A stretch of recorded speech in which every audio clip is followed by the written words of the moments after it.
أعوذ بالله من الشيطان الرجيم بسم الله الرحمن الرحيم أتأمرون الناس بالبر وتنسون أنفسكم وأنتم تتلون الكتاب أفلا تعقلون واستعينوا بالصبر والصلاة وإنها لكبيرة إلا على الخاشعين رب اشرح لي صدري ويسر لي أمري واحلل عقدة من لساني يفقهوا قولي. Assalamu alaikum. Quran Weekly.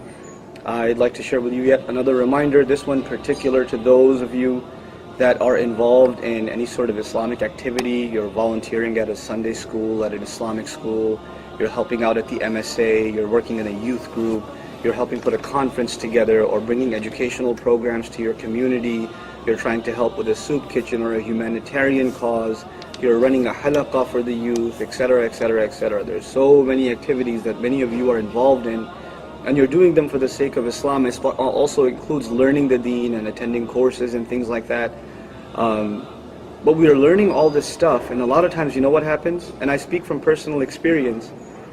A lot of times what happens is we get caught up in these activities, and there's a deeply widening and gaping spiritual hole inside of us. We're doing all this stuff, but our prayers have become empty, and you don't enjoy reciting Quran. And in your downtime, you're addicted to like entertainment, and you can't help but watch movie after movie after movie, or watch video after video after video on YouTube, like you're watching now.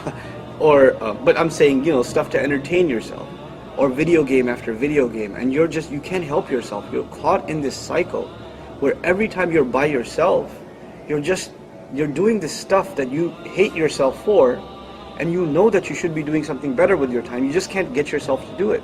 You're trying to just pick up the Quran and start reciting, you just don't do it. And you're so busy volunteering, and you're tied up in all this stuff, that even the most amazing, courses and stuff like that, you've been at all of them, but you haven't listened to anything, because you're helping out, and may Allah reward you for helping out, but you have other needs also. There's this spiritual hole that needs to be fulfilled, that void needs to be filled. So there are two kinds of services in this deen. There are services you provide for others, for the sake of Allah, you serve the community, you serve a good cause. Then there are things you do in this deen to make yourself a better person. And you have to have a balance between both of these things. The ayah I recited to you was a complaint Allah made to the children of Israel. He said, do you command people to good? أَتَأْمُرُونَ النَّاسَ بِالْبِرِّ. You people command others to good, to doing good. وَتَنْسَوْنَ أَنفُسَكُمْ. And you forget yourselves. وَأَنْتُمْ تَتْلُونَ الْكِتَابَ. And you're the ones that actually read the book. In other words, clearly the person who runs the halaqah, the one who's knowledgeable, the one who does the activities, they're more knowledgeable, and they're the ones telling other people to do good. What about you? What about you when you're by yourself? You forget so easily. أَفَلَا تَعْقِلُونَ. Why don't you get it? Why don't you understand? And so then Allah gives a remedy. If that's your problem, if in your public life you become very active, not to show off, sincerely active even, but in your private life, you've just completely been devoid of spirituality and khushu' in the prayer, then what should you do? وَاسْتَعِينُوا بِالصَّبْرِ. Number one, seek help from perseverance and patience. Be firm, be tough with yourself. Perseverance, part of the meaning really is being tough with yourself. Get yourself up and pray.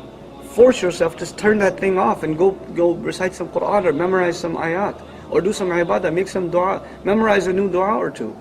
Force yourself to do this, sabr. And then he says, was-salah, and seek help with the prayer. The prayer is supposed to help you get out of this problem. You see, when Allah says seek help, there's a problem for which you seek help. The problem was in the previous ayah. You tell people to do good, you forget about yourself. And Allah says to help you out of that problem, you turn to prayer. You turn to the salah. Now, specifically to the brothers, I want to give some very practical advice. I don't have to, there are many spiritual exercises in the sunnah of the Prophet ﷺ, many adhkar, many practices at higher and higher and higher levels. Fasting every Monday and Thursday, and and tahajjud prayer, and ishraq, and all of these things. But before you talk about any of that stuff, let me just give you some very practical advice, guys, seriously. If you can just make it to Fajr and Isha at the masjid, and you can do so for a month, 2 months, 3 months regularly without missing a single one, you've addressed your spiritual problem for the most part.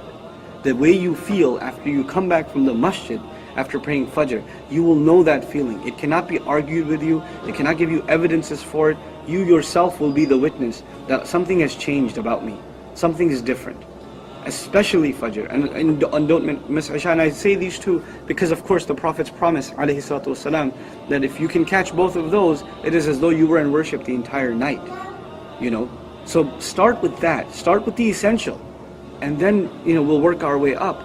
But if you can establish these two things, seriously you will find a huge change in the way you feel about the deen, the way you're connecting with Allah, the way you feel really that Allah is listening to your supplications, your du'as when you're asking them. But start with that, inshallah ta'ala. Barakallahu li wa lakum fil Qur'an al-Hakim wa nafa'ni wa iyyakum bil ayati wa dhikr al-Hakim.